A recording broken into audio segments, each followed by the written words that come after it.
ಹಿಡಿದ್ ಕೆಲ್ಸ ಮಾಡ್ಲಿಲ್ಲ ಅಂದ್ರೆ ಕೆಲ್ಸ ಮಾಡೋಕ್ ಯಾರಾದ್ರೂ ಕಾಲ್ ಹಿಡಿಬೇಕಾಗುತ್ತೆ. ಈ ಶುಭ ಅಂತೋಳಲ್ಲ, ಬುದ್ಧಿ ಕಾಲಿಲ್ಲ ಅಂದ್ರೂ ಓಡಿಸ್ಬೋದು, ಓಡಿಸ್ತೀನಿ.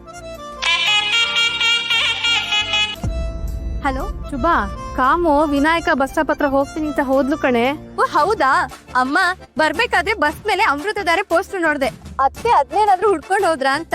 ಅಯ್ಯೋ ಅದಕ್ಕಲ್ವೇ ನಾನು ಹೇಳಿದ್ದು, ಮದ್ವೆ ಮನೆಗೆ ಡೆಲಿವರಿ ಐಟಮ್ಸ್ ಕೊಡಕ್ಕೆ ವಿನಾಯಕ ಬಸ್ ಸ್ಟಾಪ್ ಹತ್ರ ಹೋಗಿದ್ದಾಳೆ ಅಂತಂದೆ ಅಷ್ಟೇ. ಅವ್ಳು ಇನ್ನೇನ್ ಬಂದ್ಬಿಡ್ತಾಳೆ, ಸ್ವಲ್ಪ ಬೇಗ ಹೋಗಮ್ಮ. ಸರಿ ಸರಿ, ನಾನು ಹೋಗಿ ನೋಡ್ತೀನಿ ಬಿಡಮ್ಮ. ಅಂಕಿತಾ,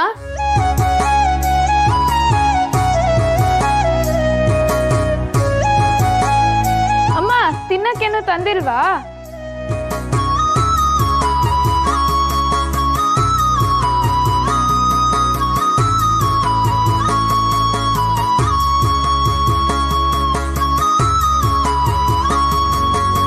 ಆಹಾಹಾ, ತಿಂಡ್ಪೋತಿ ಚಿಕ್ಕಿ ಕಂಡ ತಕ್ಷಣ ಮುಖ ಅರಳ್ಬಿಡ್ತು.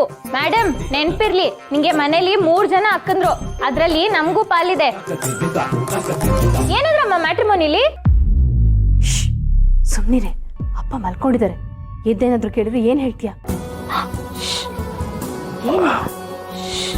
ಏನೇ ಅವಾಗಿಂದ ವಿಶೇಷ ಅಂತಿದ್ಯಾ? ಏನೇ ಇದೆ ಅಲ್ಲಿ?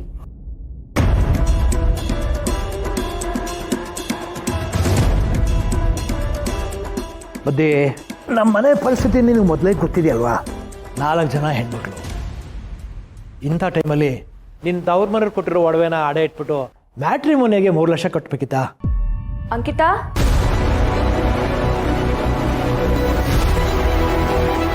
ಏನಾಯ್ತಪ್ಪ? ಏನಿಲ್ಲಮ್ಮ, ನಿಮ್ಮ ಅಮ್ಮನಿಗೆ ತವ್ರ ಮನೆಯವರು 2 ಬಳೆ ಕೊಟ್ಟಿದ್ರು.